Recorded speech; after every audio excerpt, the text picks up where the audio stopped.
नमस्कार, शिक्षालय में आप सभी का बेहद स्वागत है। मेरा नाम है Renu Yadav. Carbon and its compound में 5 मार्क्स के अलग अलग किस्म के क्वेश्चंस आप तक आएंगे।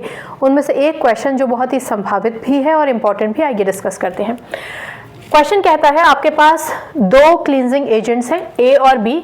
ए जो है वो sodium salt of long carboxylic acid है। इसका मतलब ये कहना चाहते हैं RCOO नेगेटिव Na पॉजिटिव। ठीक है, यहाँ पर R एक बड़ा एल्काइल चेन हो सकता है, जैसे C17H35 मान के चलिए, यानी आप इसको इस तरीके से भी किताब में लिखा पाएंगे, COO नेगेटिव Na पॉजिटिव।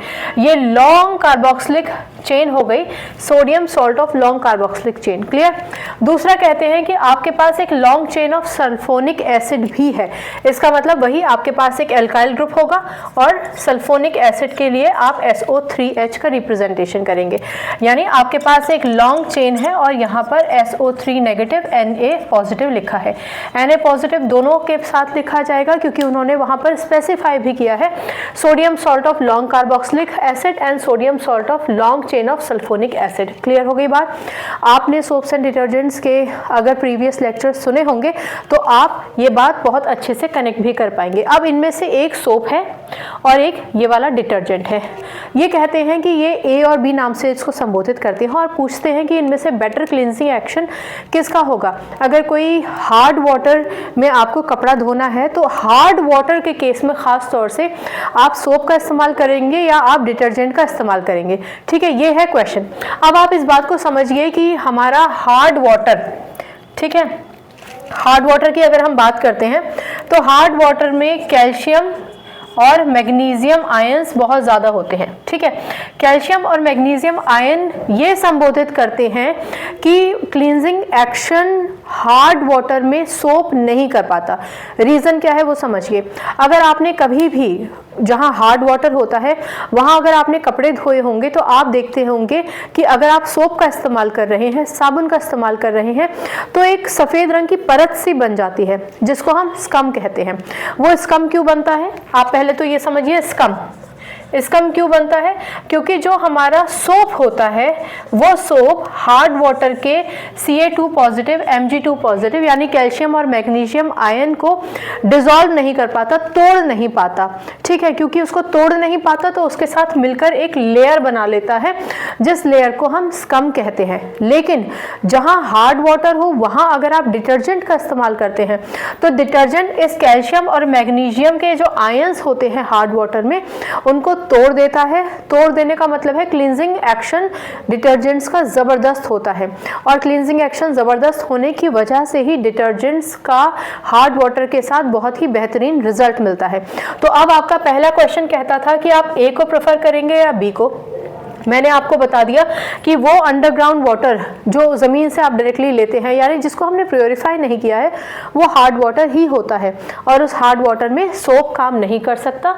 आप सिंपल लिख सकते हैं, soap do not have good cleansing action on hard water because it forms scums with the ions present in the hard water. ठीक है, अंग्रेजी ऊपर नीचे हो गई है, शायद आप जस्ट समझ गए होंगे। डिटर्जेंट्स को आप इस्तेमाल करेंगे because detergent will not form scum with the ions that are present in the hard water, जैसे कि कैल्शियम और मैग्नीशियम।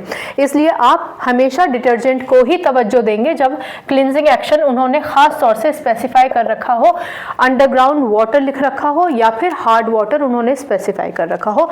आई होप आपको पहला पोर्शन तो समझ में आ गया होगा। क्योंकि 5 मार्क का क्वेश्चन है तो डेफिनेटली इसमें पार्ट्स होंगे ही। अब ये तो समझ में आ गया ना, इसका आपको समझ में आ गया, बहुत बढ़िया। चलिए अब हम नेक्स्ट पोर्शन की तरफ बढ़ते हैं। नेक्स्ट पोर्शन है elaborate on the process of cleansing action. आपने क्लींजिंग एक्शन समझाना है और माइसेल क्या होता है वो समझा दीजिए एक लेबल्ड डायग्राम से। ठीक, मैंने यहाँ पर ऑलरेडी एक लेबल डायग्राम बना रखा है। इसको समझने से पहले ये समझिए कि जो सोप मॉलिक्यूल होता है, आप मान के चलिए हम सोडियम स्टेरेट का केस लेते हैं, C17H35 COO negative Na positive. तो ये जो C17H35 है ना, इसको हम ऐसे चेन की तरह रिप्रेजेंट करते हैं। क्लियर? आप हायर क्लास में पढ़ेंगे कि ये कार्बन होता है, यहाँ पर आप हाइड्रोजन मान के चलते हैं। ठीक, तो ये लंबी चेन है, मैंने पूरी नहीं बनाई है, मतलब सारे कार्बन्स को डिनोट नहीं किया है। आप सिर्फ समझ जाइए कि ये जो लॉन्ग चेन होती है, इस लॉन्ग चेन को हम टेल कहते हैं और ये जो पार्ट है ना पोलर पार्ट, पोलर समझते हैं जिसमें पॉजिटिव और नेगेटिव दोनों होते हैं, तो ये जो पोलर पार्ट है ये हेड होता है। अच्छा, ये जो टेल होती है, पूंछ, ये होती है हाइड्रोफोबिक, फोबिया है इसको किससे, पानी से, क्लियर।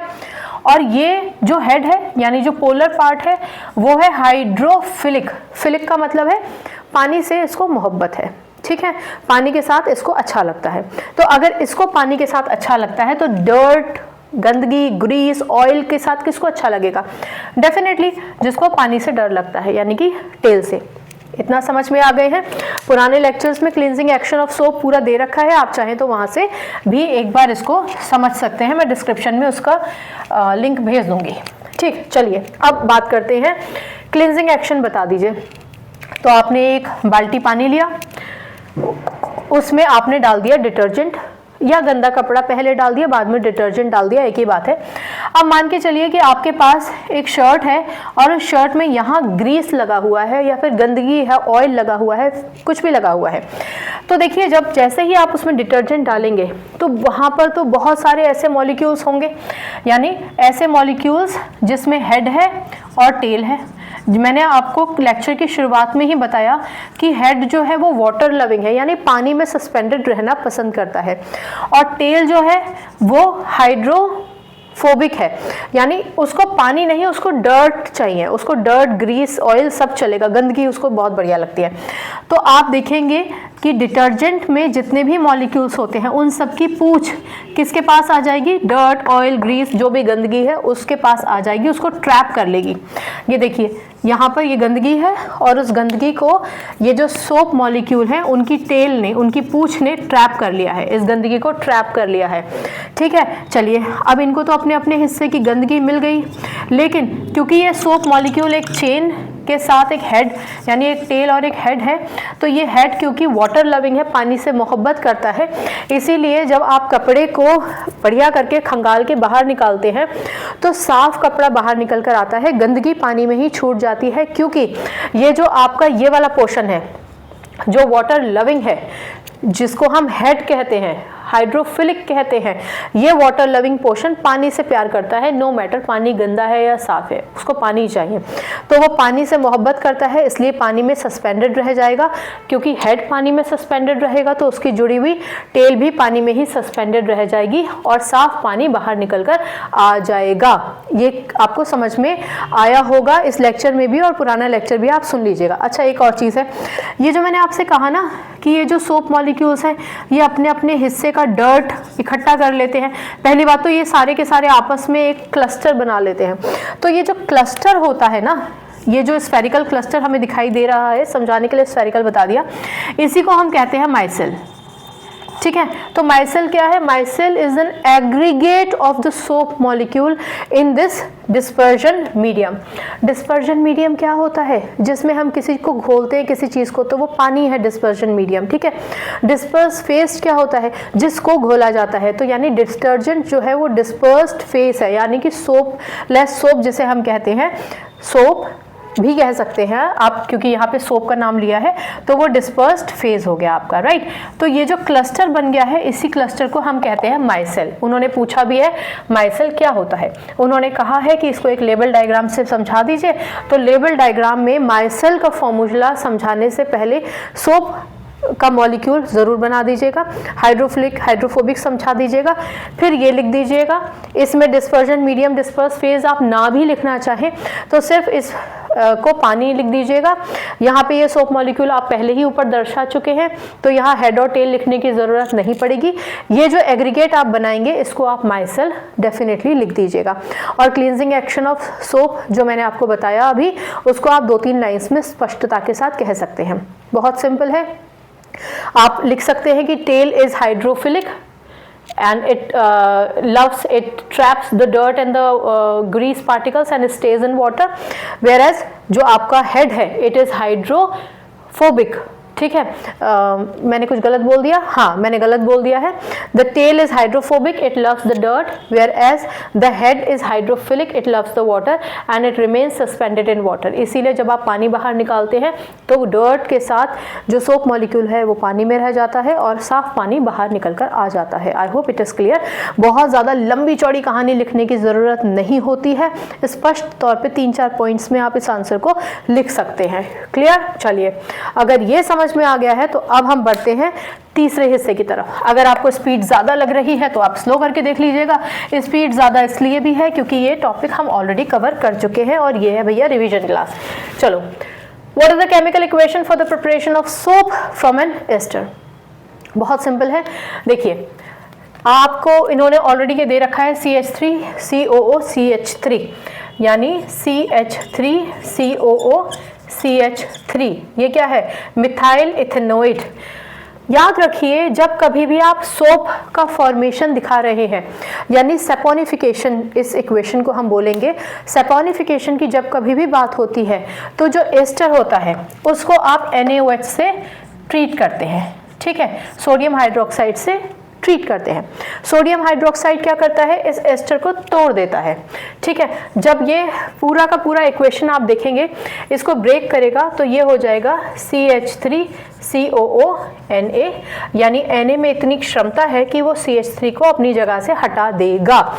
चलिए, बहुत बढ़िया बात है। यहाँ पर आ गया Na, इसका मतलब अब आपके पास एक तो ये OH बच गया और एक आपके पास CH3 बच गया है। इसका मतलब CH3OH एक और प्रोडक्ट बन जाएगा।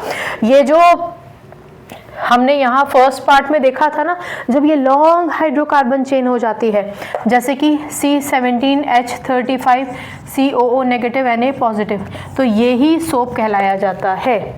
लेकिन इस इक्वेशन के माध्यम से वो सिर्फ आपको ये बताना चाहते हैं कि किसी भी एस्टर को अगर हम NaOH से ट्रीट करते हैं तो जो प्रोडक्ट बनते हैं उसमें एक सोप बनने की संभावना हो सकती है। आप हायर होमोलॉग ले लेंगे, जैसे CH3 की जगह C17H35 ले लिया आपने, तो सोप मिल जाएगा। तो प्रोसेस वही रहता है, इसलिए आप इसको सेपोनिफिकेशन टाइप ऑफ रिएक्शन कहते हैं। मैं आपको बताना चाहती हूँ, ये जो है CH3COOCH3, इसको कहते हैं हम मिथाइल इथेनोएट, इसी को हम कहते हैं मिथाइल एसीटेट। ठीक है, सोडियम हाइड्रोक्साइड को तो आप भली भांति जानते ही हैं। इसको हम क्या कहते हैं? इसको हम कहते हैं सोडियम इथेनोएट, ठीक है, या फिर सोडियम एसीटेट। और ये कौन है? ये है मिथेनॉल। अगर आपको 1% नाम याद ना भी आए तो कोई हर्ज नहीं है, क्योंकि उन्होंने आपसे बेसिकली जो पूछा वो आपने लिखकर दे दिया है। लेकिन नाम वैसे भूलने की संभावना है नहीं, अगर आपने पुराने लेक्चर्स देखे हैं तो आप कनेक्ट कर पाएंगे।